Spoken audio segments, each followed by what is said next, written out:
สัมพุทโธติปตุตตโมพุทธมังกลมากรรมะสัพพตุขาปมุญจเลธัมโมมังกลสัมพุทโธกัมพิโลตุตตะโสอนุงธรรมะมังกลมากรรมะสัพพพัญญาปมุญจเลสังโฆมังกรสัมพุทโธวระตะคิณโยอนุตตโลสังฆมังกลมากรรมะสัพพโลกาปมุญจเลอิชิตังปฏิตังตุมหังคิปะเมวะสมิจตุสัพเพปุเรนตุสังกปาจันโตปนะละโสยถามะนิโจติละโสยถาเพจะสทาลนะสัพพโลกิญะโลกุตละสัพพสัมปตินังมะกะปะละตินังนิปานะปัจจโยโหนตุโนดิจังนี้และนาติคากาลบันนี้เทศกาลปีใหม่แก้วพญาวันก็มาจูจอดรอดถึงตั้งยังมุรศรัทธาอุปาสกะอุปาสิกาทั้งหลายปได้ละสารยังฮิตสาลีประเพณีอันดีอันงามมีมาแต่ก่อนบ่หอนสูนาเสียปุณณะเมื่อไปลูนก็ได้ทำนงคงควายตกแต่งเป็นนองนำมายังมาทูบุผังบุผาลาจารเป็นก็โดยนำคำบินสมปล่อยมัทะปนาถอยเป็นตาลเพื่อปูชาพระรัตนตรัยพระพุทธพระธรรมพระสงฆ์และเพื่อสักการะปูชาพระพุทธพระธรรมพระสงฆ์และพาภายบุญกุศลประถึงเทพเจ้าเหล่าเทดาภูมิลุกขปปตาโชกากามาวาจาระอินทพรหมยมราชคุณนั่งน้ำปรมัยสวนกับดังนางแม่ธรณีเจ้าตีผีเลื้อนปกปักรักษาเก่งะสถานบันเรืองของตนก็ดีไล่นาสวนก็ดีปกปักรักษาต้นไม้ลำธารก็ดีก็ขอให้ท่านทั้งหลายเหล่านั้นมารับทราบอนุโมทนาของกินของทานตามประเพณีเดือนปีใหม่แก้วปัญญาวันในข่าวครั้งนี้มูลศรัทธาได้คนควายทูบเทียนดอกไม้มาปูชาเพื่อแผ่กุศลละเตตนาอันดีนี้ไปถึงบรรพชนของตนบรรพบุรุษของตนผู้ร่วงรับดับขันไปสู่ปโลกมนาปกรับทราบอนุโมทนาของกินของทานลูกหลานได้ฮือทานขอเป็นหิตะสุขะปัญโยชนะติวิธาธรรมนั่นจงจะมีกายกัมมังวจีกัมมังมโนกัมมังสันทิจะอาสันทิจะอาติตะโตสะอนาคตะโตสะปัจจุปนะโตสังสปังทุสังคัมมันตุโตพุทธศาสนาอโรโคสุขิโตหิอโรโคสุขุเตวะหิอโรโคสุขิโตหิสหัสเปหิญาจพิเตอรัตถาสุขิตาวิรุณาพุทธศาสนาอโรคาสุขิตาโหทะอาสุขิตาโหใจญาตุภวังใจญามังกลังใจญาสุธิภวันตุเตทีฆายุโกอายุวันโนสุขังปะลัง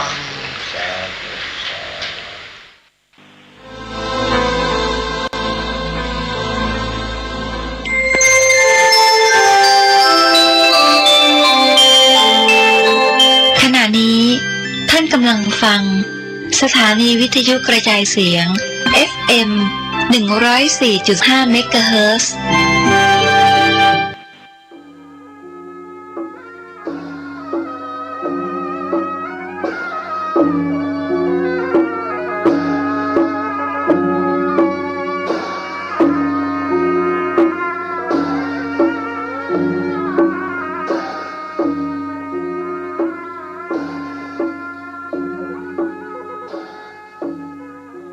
ขอความเจริญในธรรมและความผาสุกทางใจจงได้บังเกิดมีกับพ่อแม่พี่น้องท่านสาธุชนคนดีผู้รับฟังรายการเมื่อเจ้าวันนี้ทุกท่านพร้อมกันนี้ขอยกมือ10 นิ้วกราบอารัธนาเอาคุณพระแก้วเจ้าทั้ง3บุญศีลบุญทานที่ได้กระทำปั้มเป่งมาในอดีตและจะกระทำในเวลานี้เสื้อบ้านเสื้อเมืองเสื้อวัดเสื้อวาคุณพ่อคุณแม่คุณครูบาอาจารย์ผู้ประสิทธิ์ประสาทวิชาความรู้สิ่งศักดิ์สิทธิ์ทั้งหลายอันมีพระบรมธาตุเจ้าดอยสุเทพและครูบาเจ้าศรีวิจัย นักบุญแห่งล้านนาไทยเป็นต้นเป็นเก้าขออาราธนาเชิญจวนมาปกปักรักษาพ่อแม่พี่น้องลูกเต้าหลานเหลนวงศาคณาญาติปู่ป้าน้าอามิตรแก้วสหายพ่อหนานพ่อน้อยพ่ออุ้ยไม่อุ้ยท่านสาธุชนคนดีผู้รับฟังรายการนี้ทุกท่านขอให้ท่านทั้งหลายมีความสุขกายมีความสุขใจเหมือนกันกูคู่กูคนตลอดกาลนานวันนี้ก็เหมือนกูวันที่ท่านทั้งหลายอยู่บ้านอยู่จองตั้งอกตั้งใจใคร่ฟังการเอาธรรมะในพระพุทธศาสนามาบรรยายเพื่อท่านทั้งหลายได้ฟังขอขอบคุณและยินดีกับกุคนที่มาเยี่ยมมาเยียนถึงวัดถึงวาอยู่ไกลแต่บ่เคยหันหน้าหันตาเป็นลูกศิษย์ลูกหาเคารพนับถือกันโดยตรงเพราะการได้ฟังธรรมะจะได้ก็ตามเตอะพี่น้องทั้งหลายเฮ้ยก่อนที่จะได้ฟังธรรมะต่อไปนี้ขอเชิญชวนพี่น้องทั้งหลายได้ไหว้พระเพื่อเป็นสิริมงคลกับเนื้อกับตัวในวันนี้เหรอก่อนเนอว่าตัวตุลุงเนออาลังอังสัมมาสัมพุทโธภควาพุทธังภควันตังอภิวาเทมิกราบสวากขาโตภควตาธัมโมธัมมังนัมมัสสามิกราบสุปฏิปันโนภควโตสาวกสังโฆสังฆังนะมามิกราบนะโมตัสสะภะคะวะโตอะระหะโตสัมมาสัมพุทธัสสะนะโมตัสสะภะคะวะโตอะระหะโตสัมมาสัมพุทธัสสะนะโมตัสสะภะคะวะโตอะระหะโตสัมมาสัมพุทธัสสะพุทธังสรณังกัจฉามิธัมมังสรณังกัจฉามิสังฆังสรณังกัจฉามิตุติยัมปิพุทธังสรณังกัจฉามิตุติยัมปิธัมมังสรณังกัจฉามิตุติยัมปิสังฆังสรณังกัจฉามิตติยัมปิพุทธังสรณังกัจฉามิตติยัมปิธัมมังสรณังกัจฉามิตติยัมปิสังฆังสรณังกัจฉามิอิติปิโสภะคะวาอะระหังสัมมาสัมพุทโธ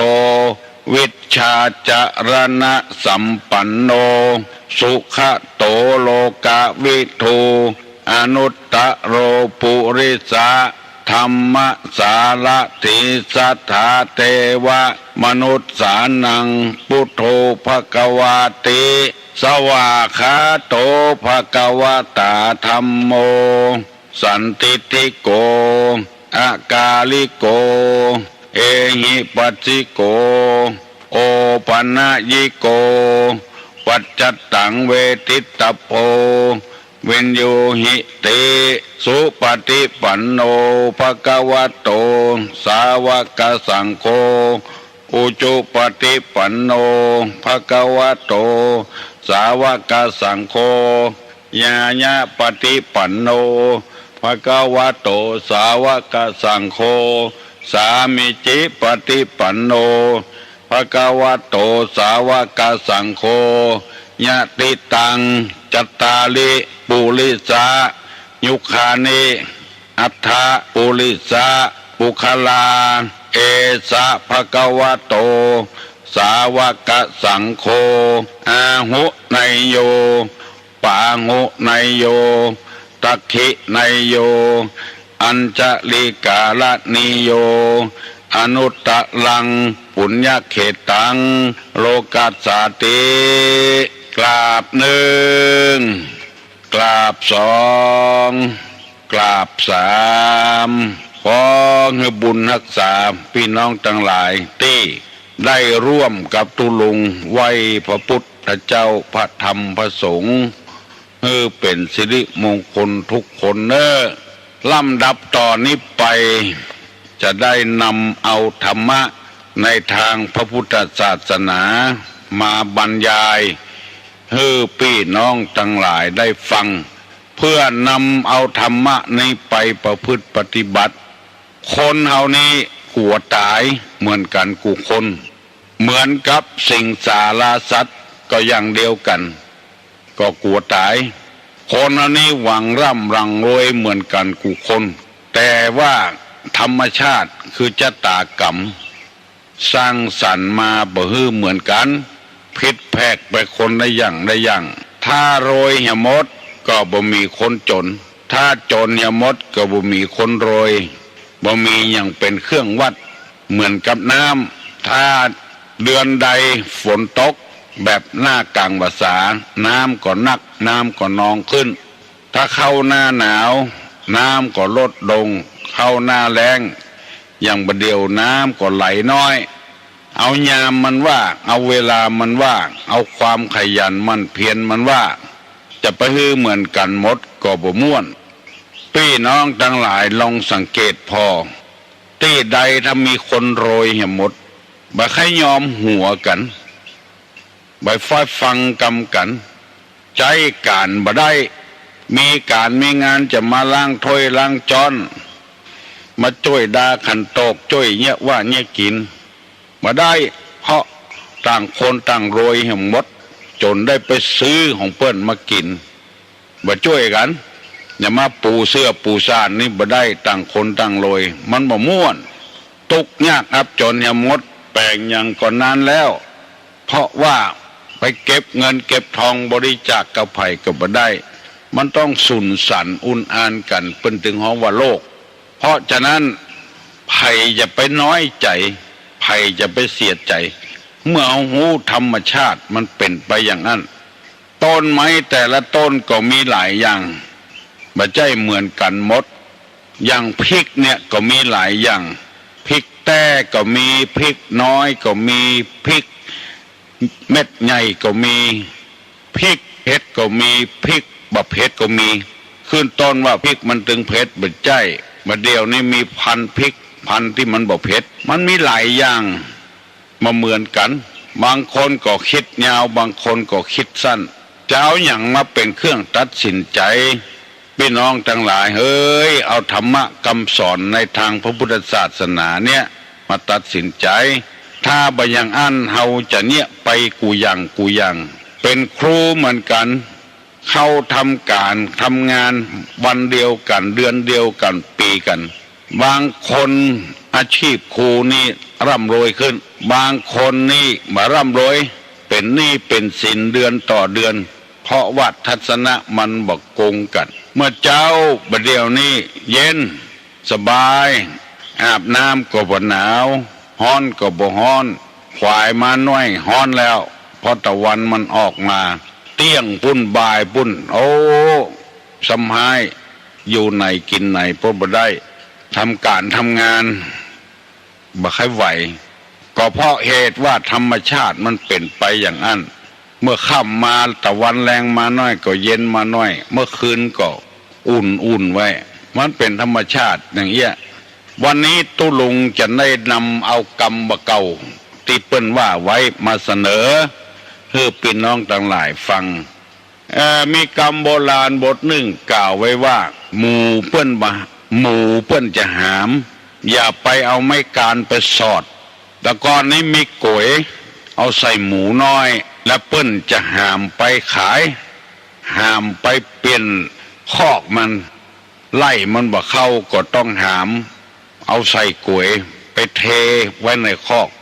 จะหามไปที่อื่นก็ดีมันปลอดภัยดีหมูก็บ่ต้องเดินแล้วเปิ้นจะหามอยู่หั่นแล้วเปิ้นบอกว่าอย่าไปเอาไม้การไปสอดเพื่อเปิ้นจะหามคนเดียวเปิ้นกรรมอันนี้หมายความว่าคนเฮา ปิ้นจะเนี่ยเปิ้นจะทำของเปิ้นหั่นเฮาจะไปฟังกะลัดไปฟังแกล้งเปิ้นบางคนนี่เอาใจตัวเองว่าชอบแกล้งเปิ้นจะทำไปห้ามเปิ้นมันเป็นนิสัยของคนถ้าไผ่มีนิสัยอย่างอี้คือแก้ไขเหีย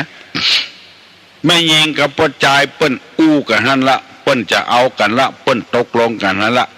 ประจายทำคนหนึ่งไปจุไปสุยเปิ้นไปคุยของเปิ้นไปขวางกลางของเปิ้นจะเอา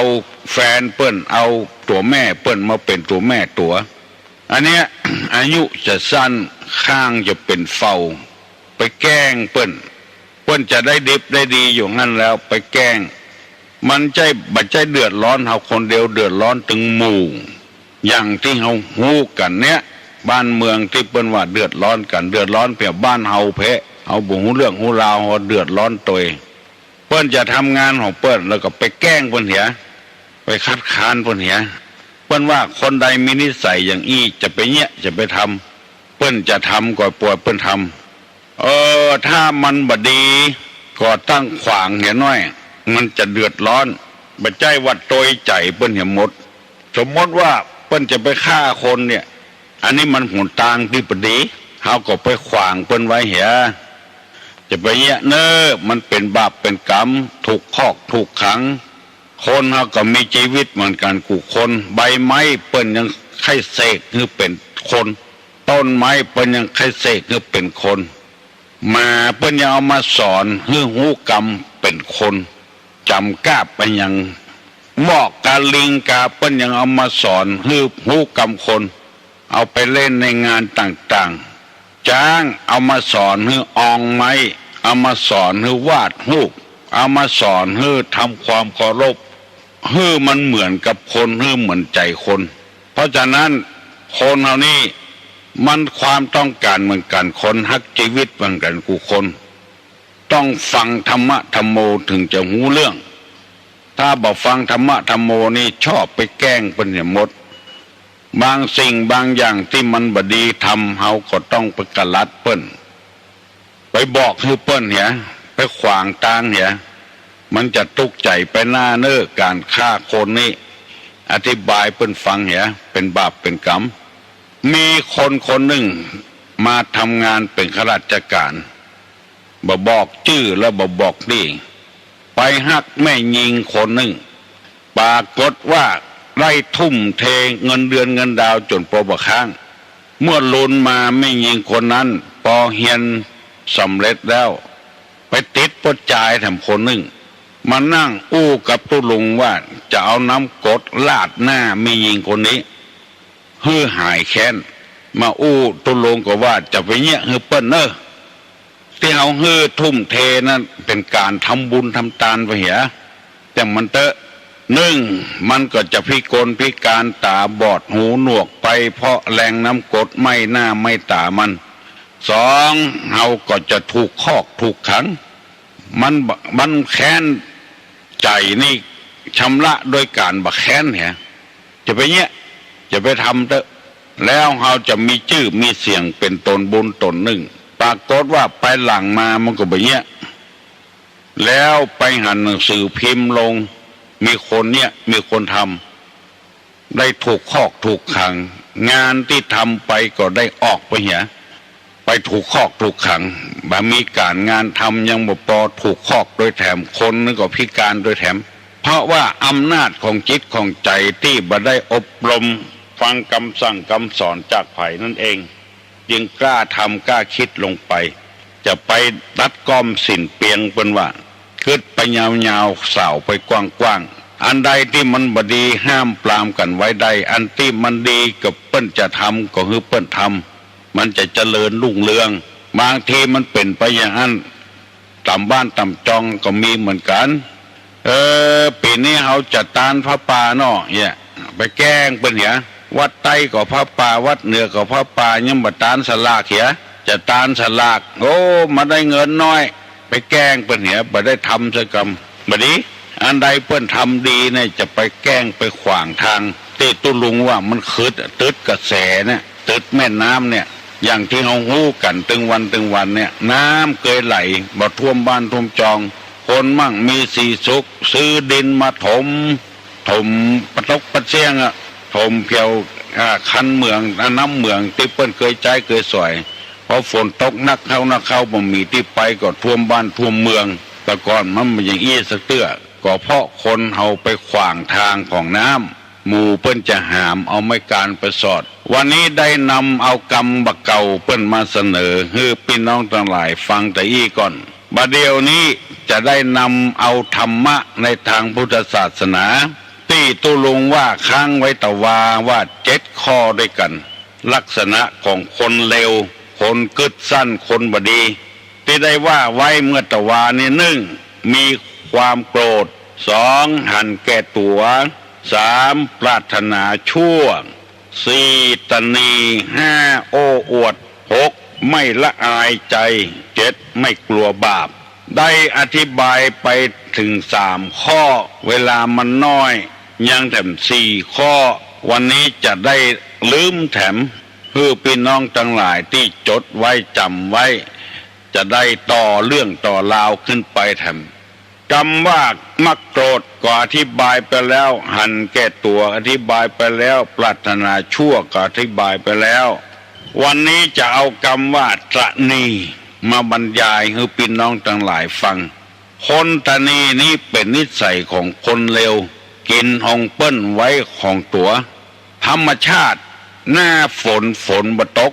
ก่อนนี้ก็ชื่อว่าตระหนี่หน้าฝนแล้วฝนบ่ตก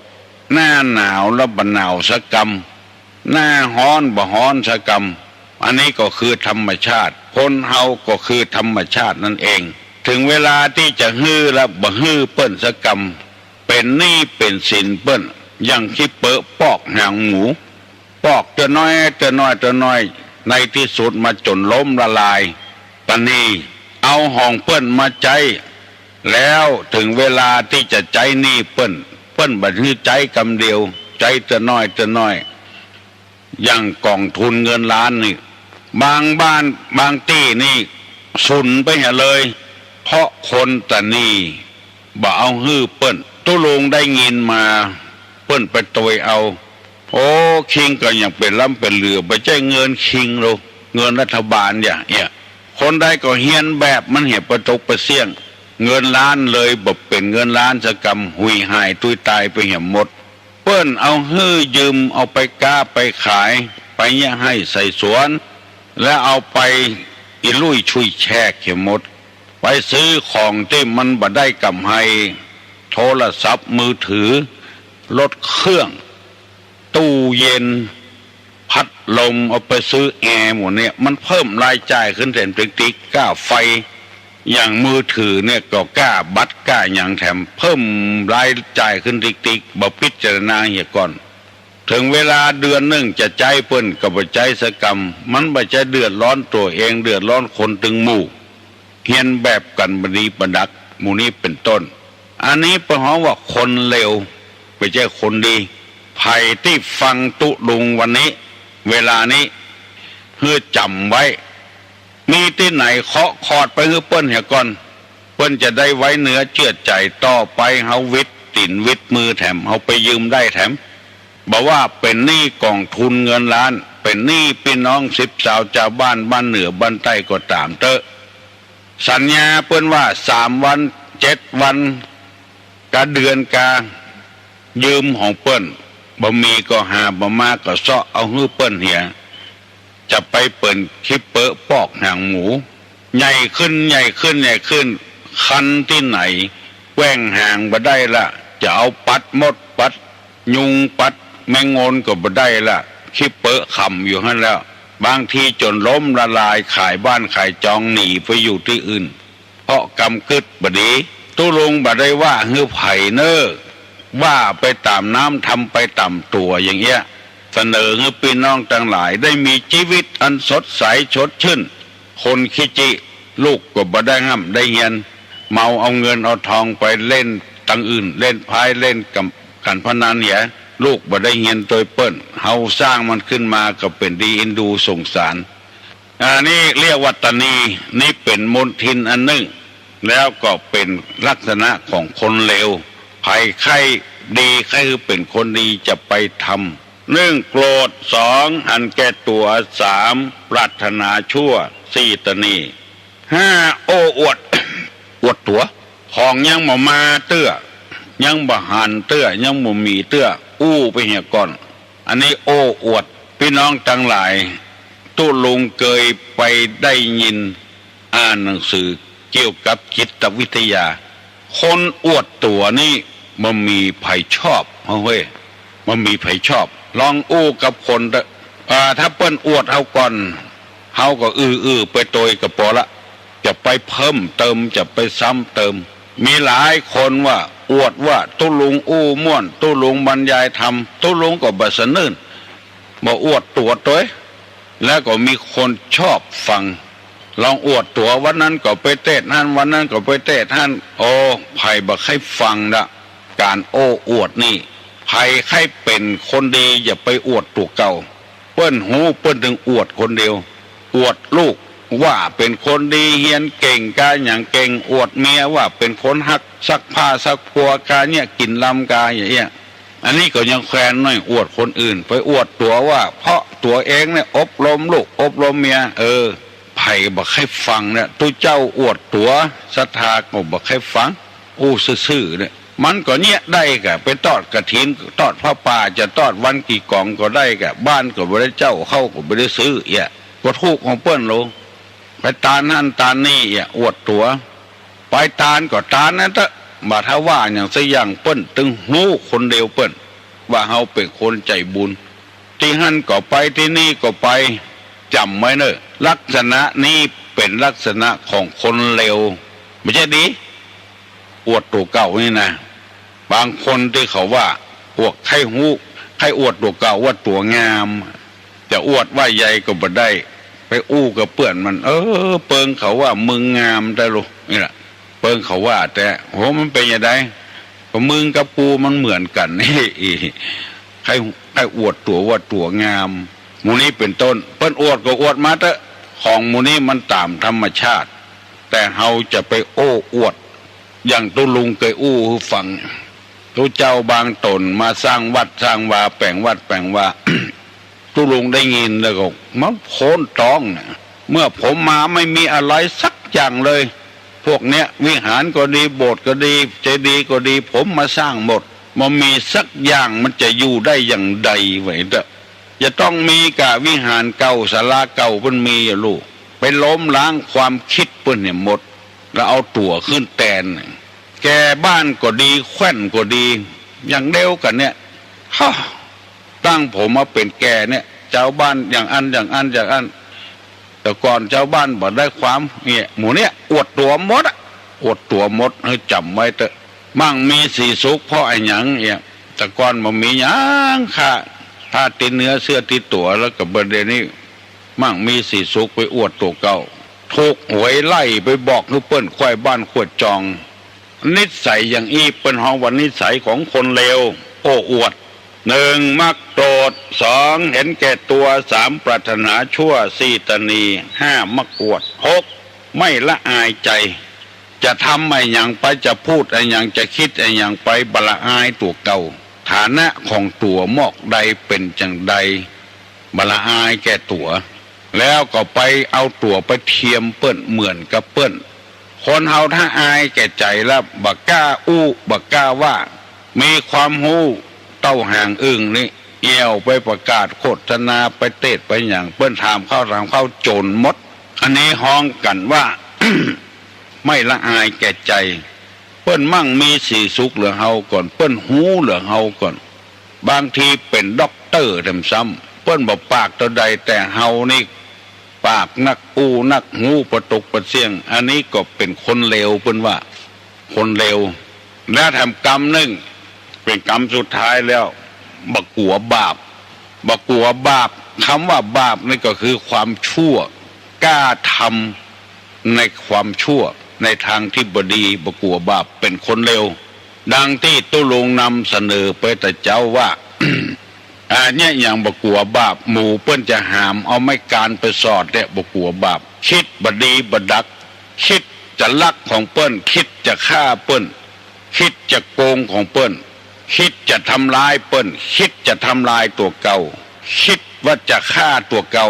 กินยาตายวิตลงตึกอันอย่างโมเนี่ยคือบาปร้อนๆไม่ใช่บุญคิดสั้นเป็นนิสัยของคนเลวเปิ้นว่าเขาซ้ำเขาเติมเขาบอวดถ้าไปตายในสงครามปุ้นที่เปิ้นขับขันปุ้นอันนั้นน่ะเปิ้นก่อหูบไว้ให้ทำก่อนกล้าตายเป็นทหารกล้าตายโดยบัดจำเป็นนี่จะไปเนี่ยจะไปทำโลกนี้ปัจจัยของไผสักคนจะไปเบื่อโลกโคนหูหนวกบ่ได้ยินสักอย่างยังอยู่ได้ตายจนหมดกรรมหมดเวรคนตาบอดบาหันในยังสักอย่างเปิ้นยังอยู่ได้ทำความดีไปเรื่อยๆเปิ้นเอาเมียได้มีลูกได้แขนหักขาหักเป็นปากบิดปากเบี้ยวในทีวีเปิ้นตึงลงเปิ้นยังอยู่ได้ไข้หัวยิ้มแย้มแจ่มใสในโลกได้เปิ้นบ่คิดสั้นการคิดสั้นนี้คือไม่กลัวบาปนี่เป็นคนเลวเปิ้นว่ามีคนซ้ำคนเติมนำความทุกข์ไปสู่คนอื่นอย่าไปแยะอย่างนั้นเพราะเริ่มต้นเฮามันบ่ดีมาก่อนเฮาจึงคิดสั้นคือเริ่มต้นทำไมพระบาทสมเด็จพระเจ้าอยู่หัวเปิ้นพระราชทานพระโอวาทว่าคนน่ะถ้าคิดบ่ดีมันก็บ่ดีไปหมดเหมือนกับใส่บะตอมเสื้อถ้าใส่เม็ดแรกแก่นแรกมันผิดแก่นต่อไปมันผิดหมดลาเล่ไปเหี่ยหมดถ้าเม็ดแรกแก่นแรกมันใส่หูมันถูกแก่นบนหูต่อไปมันถูกหมดคนคิดบ่ดีนี่เป็นคนเลวในสุดท้ายนี่ว่าไม่กลัวบาปถ้าคิดบ่กลัวบาปก็ทำบาปลงไปผิดหมดลูกเมียก็ต้องตุกใจตัวพี่น้องวงศาคณะญาติก็ตุกใจตัวอย่าไปคิดที่ทำบาปตุลงนำมาเสนอให้พี่น้องชาวบ้านทั้งหลายฟังสถานีวิทยุนี้เป็นสถานีวิทยุชุมชนเพื่อให้ชุมชนเฮาอยู่อย่างเข้มแข็งอย่างสบายบ่ให้ทุกอกทุกใจบ่มีอย่างอื่นมาตัดสินแล้วความทุกอกทุกใจนี่มีธรรมะคำสั่งสอนในทางพระพุทธศาสนาทั้งนั้นจะไปมุ่งหวังว่าเป็นคนรวยใครได้เงินใครได้ทองอย่างเดียวคือเอาทรัพย์ภายในเนี่ยคือธรรมะธรรมโมเนี่ยเป็นใหญ่เป็นโตกว่าเงินกว่าทองเงินทองนี่สามารถทำให้คนมีความโกรธได้หันแก่ตัวได้ปรารถนาชั่วได้ตัณณีได้โอ้อวดได้บละอายแก่ใจได้บ่กลัวบาปทำให้เป็นคนเลวใน7ข้อที่ตุลุงได้นำมาเสนอเพราะได้เรียนมาได้ศึกษาเล่าเรียนมาจากครูบาอาจารย์จากหนังสือที่เปิ้นพิมพ์แจกเขียนแจกในงานต่างๆตุลุงจำได้ก็นำมาเสนอให้พี่น้องทั้งหลายฟังบางคนฟังแล้วโอ้ถูกต้องแต่ตุลุงคือเปิ้นเขียนไว้เปิ้นตุลุงก็นำมาเสนอให้ฟังให้มันถูกต้องให้ฟังง่ายใจง่ายกินง่ายอันเนี้ยเติมบันว่าลากหญ้าเศรษฐกิจเพียงพอเนี่ยเขาบอกเข้าใจว่าเศรษฐกิจเพียงพออย่างใดบ้านเขาก็มีอยู่เข้าเขาก็มีกินลูกก็มีเมียก็มีนัตตี้มีความสุขแล้วยังบ่สุขเตื้อเพราะมันบอกเพียงพอใครได้แถมอย่างเงี้ยได้โดยธรรมชาตินี่บ่เป็นอย่างได้ทางลัดนี่มันบ่ดีได้ทางลัดนี่ไปก้าของเถื่อนนี่จะไปเงี้ยถ้าเงี้ยลงไปแล้วก็อย่างที่ว่านะจะดุมเม็ดแรกมันผิดละเม็ดต่อไปมันผิดทำถ้าคิดบดีใส่เปิ้ลแล้วก็ต่อไปมันบดีไปประตกประเสียงถ้าคิดมันถูกต้องตามน้ำตามธรรมแล้วมันถูกไปหมดพี่น้องญาติกาวงศาของตู้ลุงที่ฟังรายการนี้จะไปคิดผิดแต่ไปคำตัวผิดการโอ้อวดตัวว่าได้จำศีลกินทานได้เปตตาภาวนาอย่างนี้บ่ใช่ทางดีอันนี้เป็นว่าลักษณะของคนเลวโอ้อวดตัวมันผิดประตกประเสียงถ้าคิดผิดแล้วปากก็ผิดใจก็ผิดตัวก็ทำผิดลงไปถ้าคิดถูกมันถูกประตกประเสียง ในทางศาสนานี่สอนให้คนทำถูกโอ้อู้ไปอู้มาบัดเดี๋ยวนี้6 โมงกับ35กับเกือบ40 นาทีแล้วไผ่ที่ยังบ่ลุกเห็นลูกเจ้าได้เปรียบเปิ้นล้างหน้าล้างตาอาบน้ำอาบหนองน้ำก็บ่เค็มอย่างบ้านเปิ้นเมืองเปิ้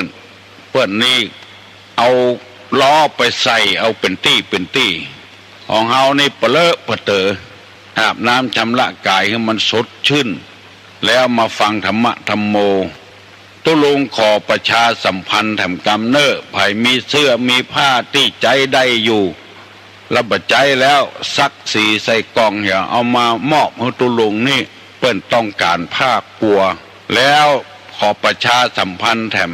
มีคนฟังวิทยุว่าเปิ้นจะบวชฤดูร้อนที่วัดดอนแก้วแต่ว่านี่มีไอ้น้องชื่ออย่างหุตุลุงลืมไปละเปิ้นบอกเป็นคนลำปางเป็นคนเกาะคาได้ยินตุลุงประกาศเอาเสื้อผ้ามาหอมยังบอกปอกก็เอาสตางค์มาหอมในการบวชฤดูร้อนขออนุโมทนาสาธุตัวเองประเดี๋ยวนี้อยู่บ้านบกคกน้อยว่าได้ยินได้ฟังตุลุงมาเมินละศรัทธาเลื่อมใสตุลุงอธิบายธรรมะมันสบับลากหญ้าฟังแล้วมันเข้าใจอันนี้ไม่ใช่อวดตัวนะไม่ใช่โอ้อวดนะเปิ้นว่านะแล้วก็ค่ายหันหน้าตัวเอาสตางค์มาหอมการบวชฤดูร้อนต่อใดก็ได้เนอะพี่น้องทั้งหลายแล้ววันที่13ลูกศิษย์ลูกหาจะจัดงานวันเกิดให้ตุลุงครบ6 รอบ12/6/72ปึ้งหมาให้เชิญชวนพี่น้องศรัทธานาบุญทั้งหลายที่ฟังรายการตุลุงนี่อยู่ใกล้ก็จ้างอยู่ไกลก็จ้างมาห่วมสืบชะตานะมาห่วมสืบชะตาบ่าวอย่างมาก็ได้ผ้าติดเนื้อเสื้อติดตัวมาก็ได้หรือจะมาหอมทำบุญก็เบาห้ามอย่างสักอย่างบ่ห้ามกันอย่างสักอย่างใครฮือมาร่วมมาพ่อมากอยเป้เฮาทำกันมาถึงวันก็เพาะไปหั่นตัวอย่างเปิ้นและตัวอย่างนี้ใครฮือมันสืบต่อไปแถมมันดีแล้วบางท่านก็มีจิตศรัทธาแบ่งเข้าแบ่งอาหารมาเรียกว่าโรงทานไปใครกินก็กินหมู่นี้เป็นต้นวันที่13เนอะถ้ามาได้ก็คือมาถ้าอยู่ใกล้ๆในวันที่12 บ่าย 2 โมงมีสวดสะเดาะเคราะห์เอาผ้าเอาครัวมาเอาเชือกหมูเชือกงัวเชือกควายที่มันแห่มาปัดเคราะห์ปัดภัยตัวกันโบราณเปิ้นทำเขาก็ฮื้อมันสืบต่อไปมันดีถ้ามันบ่ดีเขาก็บ่ทำมีจิตมีใจมีศรัทธาเลื่อมใสก็ฮื้อปากกันมาถ้ายังมาบ่ได้เตื้อก็บ่คมบ่เคกันประชาธิปไตยนะมาก็ได้บ่มาก็ได้ลูกศิษย์ลูกหาบอกฮื้อตุลุงประกาศบ่ได้ว่าจะมีการมีงานตึงเตื้อลูกศิษย์ลูกหาศรัทธาที่ศรัทธาเลื่อมใสฟังรายการบ่ฮู้มันก็บ่ดีของบ่ไขไผก็บ่ฮู้เป็นคนดีนะอันใดดีๆก็ประกาศให้กันฮู้ได้รับทราบโดยกันฮัลโหลครับวันเกิดของหลวงพ่อถือเป็นวัฒนธรรมประเพณีทำกันมาเมื่อนะครับอธิษฐานหลวงพ่อได้มีอายุมั่นขวัญยืนเป็นมิ่งขวัญเป็นล่มโพล่มไทรของลูกศิษย์ลูกหาและศรัทธาสาธนิกชนทั้งหลายนะครับมาร่วมอนุโมทนาโดยขอยินดีทางคณะศรัทธาบ้านศาลาทุกหลังคาเรือนยินดีกับพี่น้องศรัทธาทุกทิศที่ได้มาร่วมด้วยนะครับครับขออนุโมทนาด้วยวันที่12นั่นก็วันสะเดาะเคราะห์ใหญ่และก็วันที่13สืบชะตาหลวงเราทำบุญที่นิมนต์พระสังฆะและเจ้าจำนวน140 กว่ารูปนั้นก็จะได้มีการเลี้ยงเพลด้วยก็เป็นกรณีพิเศษนะครับที่ลูกศิษย์ลูกหาและศรัทธาญาติโยมได้กระทำบำเพ็ญมาทุกปีปีนี้72ลูกศิษย์ลูกหาศรัทธาโอ้บนฟังละ72ครับขออนุโมทนาด้วยนะครับครับ อันที่เสียงที่ว่าตะกี้เป็นเสียงของพระครูคำมุนวรธรรมโมตุเจ้ามุนลูกศิษย์ของวัดเป็นรองเจ้าอาวาสวัดโสพนารามขอประกาศให้รับทราบพี่น้องบ้านศาลาบ้านป่าแงะบ้านสันเมืองบ้านดอนแก้วบ้านป่าหวกบ้านพนอนพระเจ้านั่งโกนในตำบลดอนแก้วนี่บปุศพสานองฟานดอนแก้วหน่วยอบต.องค์การบริหารส่วนตำบลเปิ้นจับพิเศษปีนี้นะจะการละเล่นต่างๆในดนตรีจะหาเป็น10,000-20,000นี่เขาว่ามันมาได้สามัคคีกันเนี่ยจะเอา10 หมู่บ้านเนี่ยมาแสดงต่างๆหัวไผจะห้องเพลงกาไผจะฟ้อนกาไผจะหยังกาเพิ่นว่าอย่างนั้นลูกไปหาดนตรีมามันแปลงก็เลยเอาในหมู่บ้านเนี่ยในตำบลเนี่ยตั้งแต่กำนันผู้ใหญ่บ้านก็มารักษาความสงบอพปลอย่างเนี้ยบ่ต้องเอาตำรวจตำแหน่งอย่างมาเอาในหมู่ในตำบลดอนแก้วเนี่ย10 หมู่บ้านเนี่ยมารวมกัน มาแสดงคนละอย่าง2 อย่างก็เป็นที่น่าพิโลมชมชื่นยินดีเนอะแต่ว่าวันศุกร์นี้กรรมการศึกษาโรงเรียนบ้านศาลาขั้นพื้นฐานได้ปากันหอมสตางค์กันซื้อนาฬิกาเพลงมาเป็นของขวัญยังบัดถึงวันที่13เรื่องเอามาไว้ก่อนทุลุงนอนฟังกับม่วนอกม่วนใจแต่บุญนักแต่หรอกแล้วก็พระครูวัดปุ่งแยงในปุ่งแยงนอกซื้อตู้แก่นมาเล่น4,000-5,000มาเป็นของขวัญวันเกิดด้วยขออนุโมทนาด้วยเป็นน้องทั้งหลายมีความคัดข้องมองใจอย่างอู้ตุลุงกับอู้ตัวเนอร์ถ้าบ่มีคัดข้องมองใจอย่างจุลุงจะถามว่าพ่อก็บ่ได้ตีแม่ก็บ่ได้ด่างไปนั่งหิมหน้าบุตรซึ่งปึ้งหน้าดูยี่ฮัลโหลครับครับไม่จ๋าครับเรื่องที่ว่าเขาจะไปหอมลงทานเขาไปติดต่อที่ไหนครับมาติดต่อที่วัดนี่กันครับมาติดต่อที่วัดเนี่ยเป็นน้ำเป็นเงินก็ได้ครับน้องเป็นน้ำก็ได้ข้าวต้มขนมของได้หมด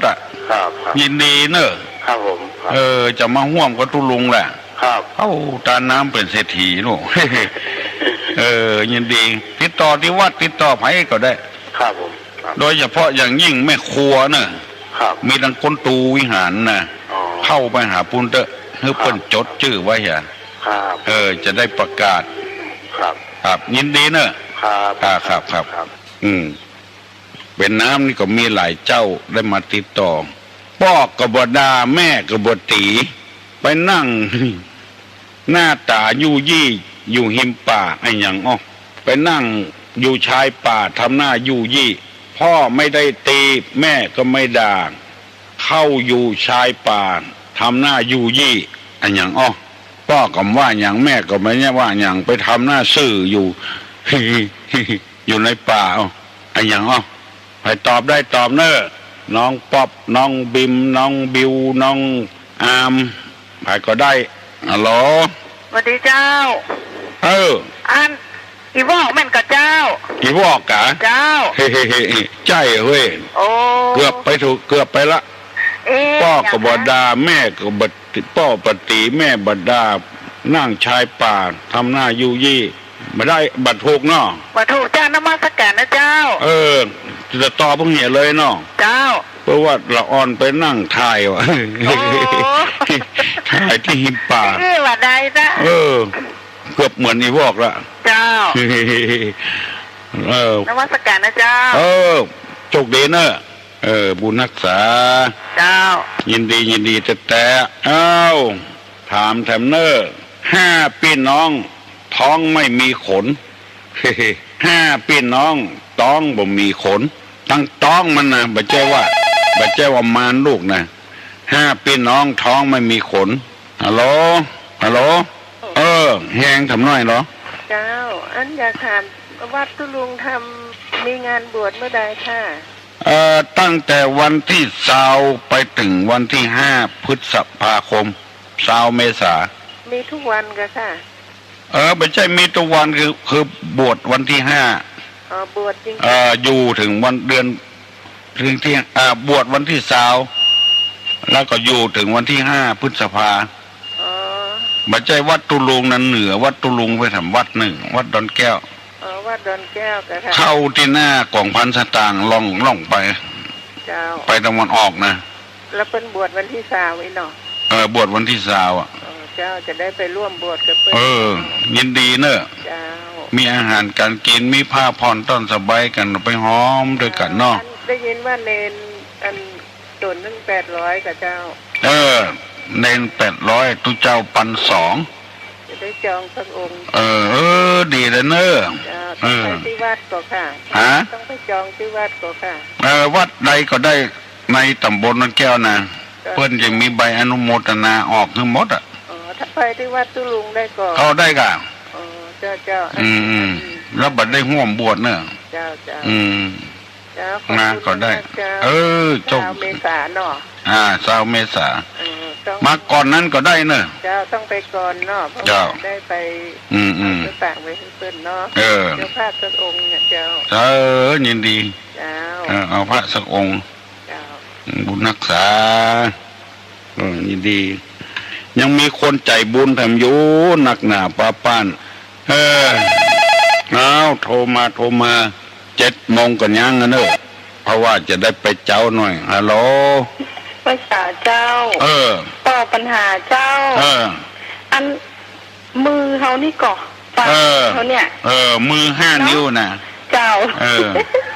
แล้วตึงหลังมือมันมีขนนะเจ้าอันตึงต้องมันบ่มี5 พี่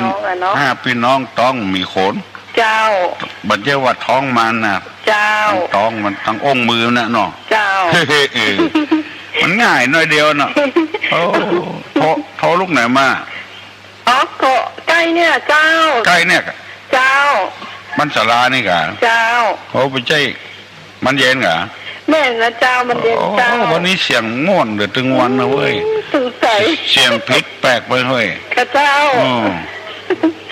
เสียงพบประจำเจ้าไม่ได้โทรหลายวันกันตัวอู้เลยประจำเจ้าเนาะฟังตึงวันแต่ไม่ได้โทรมาละเจ้าแต่ว่าเป็นตาตุอุ้ยหมู40ลืมหน้า50ลืมหลังเจ้า70ปลายลืมถึงหน้าถึงหลังหมดเจ้าแฟนธรรมะนักเนาะไม่ค่อยได้เจ้าจำไม่ค่อยได้เสียงมันเหมือนกันในโทรศัพท์เนาะเจ้ายินดีเนอะเจ้า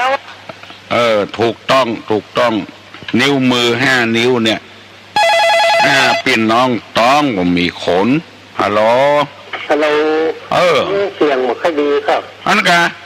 มันเสียงที่ไหนมันรบกวนมูแต่เปิ้นถ่ายทอดลูกแล้วแก้วมูนึ่งนี่มันได้แล้วครับอันกะเสียงกวนขนาดเปิ้นฟังจัดชัดหอยพยายามหมุนเพื่อมันตัดกาหมุนตั้นแล้วครับหมูนึ่งนี่บันไดครับตึงวันฟังตึงม่วนฟังตึงวันตึงวันชัดกะลองปิ้นนั่นปิ้นวิทยุวิทยุใหญ่กะวิทยุน้อยครับปิ้นไปปิ้นมาแต่หันหายแล้วเก่าจะฟังแบบนะหายแล้วเก่าแล้วครับแล้วมาตรการครับยินดีเนอะบอกมาให้งูบ้านหมู่1นี่บัดดายฟังบัดชัดวิทยุเอามันน้อยเฮ้ยฮัลโหลภาษาเจ้าตุลุงเจ้าแต่ตังดำตานี่ชาตีนายเนอะมันถ้าวิทยุน้อยนี่คงหายยากหน่อยตื่นมันเนาะแล้วอัน90 จุด96ก็ชัดถ้าฟังของ90.75ของวัดตุลุงนี่บ่ชัดก็หมุนไปที่96จะชัดกว่าอันนั้นมันขึ้นเป็นไก่สูงเนาะไก่แล้วก็ชัดด้วย96เจ้าก็จะชัดฟังงานหมู่1คือหมุนไป96บ่เนอะลองหมุนทำกันมั้ยจะได้ชัดหรือว่าอันเนี่ยคือเปิ่นใจสายไฟเนี่ยตุลุงสายไฟธรรมดาใจสายไฟอ่อนๆหน่อยเนี่ยติดกับเพดานอย่างก็ได้ติดกับเสาอากาศสูงๆมัดเสาอากาศชัดขึ้นจ้าเนาะยินดีเนี่ยตักเตือนมานะจ้าตักเตือนว่าแนะนำ จ้าไว้สาเจ้าครับบุญรักษาเนออยู่ดีมีสุขอายุมันขวัญยืนหิมากล้าขึ้นมีโจกมีลาบผับแพ้ชนะคาศึกสัตลูตั้งหมู่หนึ่งหมุนไปที่96ปุ่นจะได้ชัดแถมน้อยฮัลโหลฮัลโหลหนูได้ยินแล้วจะว่าประการเจ้าชัดก่อนในวันชัดเจ้าชัดดีเนาะชัดเจ้าเลยจะว่าประการเจ้าชัดเจ้าได้ยินแล้วท่านเจ้าวันนั้นเกิดของท่านวันที่เองเหรอเจ้าวันสังขารล่องวันที่13วันที่13นี่สังขารมีกระไดเจ้า146ตน146แจกกันไปก็เจ้าแจกกันไปก็แจกใครจะเอาอย่างได้อย่างไรเจ้าอันนั้นส่วนแล้วแต่เจตนาเถอะเนาะมาได้ว่าเนาะ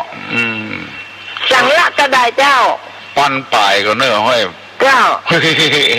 ไม่กี่ตนเลยมี100กับ46ตนก่อนน่ะ146ตนถ้าให้ศรัทธาเป็นน้ำเป็นอาหารการกินแล้วก็เป็นสั่งเป็นยอดนั้นทั้งวัดทั้งกรรมการเขาจะออกคนเดียวให้เป็นอย่างนั้นโป่งตกยกใส่เพื่อนก็อินดูเพื่อนปีใหม่นี่ใจนักถ้าจะเป็นเจ้าศรัทธาก็ได้ตุลุง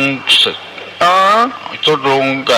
แปลงสั่งละปันแต่จะได้เจ้ายอดมันนะปัน5พวงก็ปัน2เขาบอกว่าอันจะเอาเป็นยอดก็ได้เป็นสั่งก็ได้เจ้าสั่งแล้วก็ปัน2เหมือนกันสั่งปัน2ยอดปัน2ไม่ได้เจ้าจะไปหอมยินดีเนอะจะหอมน้ำหอมไฟจะหอมน้ำหอมอาหารเนี่ยเนาะน่ากะเอาตรงนั้นจะกินดูสถาเปิ้นนั้นอย่างก็จ่ายหน้ากับพี่ไม่ไม่ลิมเจ้าไม่ลิมนี่มันได้กะเจ้าวันที่8ปุ่นเนอะไม่ลิมวัดไม่ลิมนะเจ้าวันที่18ทำกรรมวันที่18เจ้าวันที่18เจ้าก็เอาแล้วเจ้าน่ะใครไปหอมกับพวกเจ้าอันเป็นยอดไปสั่งนะเจ้าทั้งปังเพคือเป็นข้าวเป็นน้ำของวันที่13จะเอาท่านวันที่13จะเอาวัดโสภณารามเนาะเจ้า18เอามาลิมเนาะเจ้าแต่ใจบุญสุดแล้วแต่เจตนาเนอะเจ้าใจดีใจมากพระคุณเจ้าบุญรักษาเนอะเจ้าครับพี่น้องญาติโยมทั้งหลายทุลุงได้ช่วยเหลือหลายคนโดยวิธีการผ่านสื่อสารทางวิทยุที่ว่าผ่านไปตั้งป้นหลานจูก็ดีกาพี่น้องที่คิดสั้นคิดบดีบดักในอย่างที่บ่ม่วนอกม่วนใจขอให้ทุลุงได้อยู่มึนได้แก้ปัญหาข้อข้องใจของพี่น้องทั้งหลายทุลุงได้อยู่มึนอายุมั่นขวัญยืนได้อยู่กับพี่กับน้องยินดีกับกูคนที่มาฮับเป็นเจ้าภาพน้ำก็ดีเข้าป่าอาหารก็ดีเป็นยอดเป็นสั่งทุเจ้าปีนี้ตุลุงซื้อนาฬิกานะนาฬิกาแขวนตำฝาเนี่ยเป็นสังแล้วก็เฮือละอ่อนเขาแปลงตุ๊กตาเป็นรูปหมาพอเกิดปีหมานะอันนี้ก็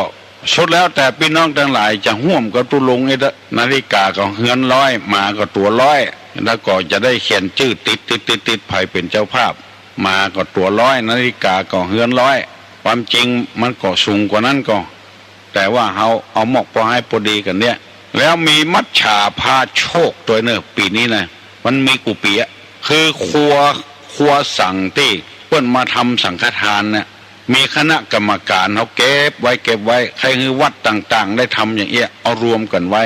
ตุเจ้าวัดนี่นะถ้าไปหับตานที่ไหนมาเพิ่นจะมารวมกันท่านบางตนก็เอาบางตนก็มาเอาเป็นจ้องกาเป็นเกิบกาเป็นปากับน้ำนมอย่างมูนี่กรรมการจะรวมกันไว้แล้วก็ถึงเวลาวันเกิดของตุลุงนี่นะเพิ่นจะออกเบอร์ไหน5 บาท รถถีบก็มีนาฬิกาก็มีเสื้อผ้าอย่างก็มีอันนี้เป็นรางวัลใหญ่รางวัลน้อยๆก็ปลากระป๋องหนึ่งก็5 บาทจ้องกันหนึ่งก็5 บาทเกิบปู้หนึ่งก็5 บาทน้ำคุเหลืองแก่นหนึ่งก็5 บาท5 บาทโอ้มาคนไม่กำจูอุดหนุนแล้วขายได้เงิน5 บาท5 บาทเอาไปที่ไหนเอาไปสมทบทุนมูลนิธิเพราะว่าบ่มีไผบริจาคมูลนิธิสักเตื้อเอาเงินหมู่เนี้ยไปสมทบทุนคือว่ามูลนิธิเฮานี่มีเงินน้อยแล้วก็หาทุนเข้าสมทบแถมกรรมการก็ดีละอ่อนบ้านศาลานี่เอาสตางค์ฮื้อก็บ่เอาอย่างฮื้อก็บ่เอาพอทำบุญร่วมกับตุลุงพอตัดเสื้อฮื้อจะตัดเสื้อฮื้อก็บ่เอาตัดของไผของมันอย่างมันดีแต่ดีว่าละอ่อนช่วยกับวัดกวาช่วยเพิ่มทุนมูลนิธิที่ตุลุงมีทุนแล้วก็ตั้งไว้ก่อนมีเท่าใดก็บ่ดีบอกฮื้อไผฮู้ของอย่างอี้สตางค์มีในกระเป๋าบอกมีตาอันตาอีก็บ่ดีบอกถ้ามาถามเป็นส่วนตัวก็บอกกระจายไปอีบ่ดีบอกไผก็จ้างเถอะมีเงินในกระเป๋านักน้อยตัวใดมีให้มีนาอย่างใดก็บ่ท้าอู้ฮื้อเปิ้นมันบ่ดีอู้จะเป็นคนเลวไปมูลนิธิมีตัวใดก็บ่ดีบอกเอาเพิ่มเติมเมื่อมันนักขึ้นหมดอายุเฮาแล้วเจนลูกเจนหลานตู้เจ้าจะมาสืบบัตรสืบวามันม่วนน่ะเพราะว่าบ่เดียวนี้ทางธนาคารเพิ่นก็เพิ่มดอกเบี้ยฮื้อมูลนิธินี่มันตกน้ำบ่ไหลตกไฟบ่ไหม้เฮาตายเกิดทำกี่เจนกี่จาดเงินทุนมันยังมีอยู่ไผเบิกเอามาจ่ายบ่ได้มูลนิธินี่เอาดอกเบี้ยมาจ่ายได้ถ้าเฮาบ่มีที่จ่ายก็สมทบเป็นทุนแถมก็ได้อันนี้ขอบอกคือพี่น้องทั้งหลายไว้วัดจะได้เป็นหลักเป็นฐานเป็นแก่นเป็นสารบางวัดนี่วัดเก่าวัดเดิมแต่ศรัทธาก่อนนักบ่มีเงินมูลนิธิรัดสืบไปวันหน้านี่ละเอกละอ่อนมาสืบวัดสืบวาทำก็ลำบากหน่อยวัดใดถ้าสามารถทำได้ทำไปก่อนตั้งแต่500,000ขึ้นไปก็ไปฝากได้ละตั้งเป็นมูลนิธิได้ละบางวัดยังบ่มีเตื้อล้มละลายไปเหตุก็มีถ้าเฮาตั้งมูลนิธิมันบ่ล้มละลายเอาละเน้อพี่น้องทั้งหลายบัดนี้7:00 นนะตุลุงย่างเหี่ยก่อนเน้อขอให้พี่น้องทั้งหลายได้ตั้งอกตั้งใจฟังไปถึงวันแล้วขอให้อยู่ดีมีสุขอายุมั่นขวัญยืนเน้อฟังอย่าดีๆปอนนี่นะ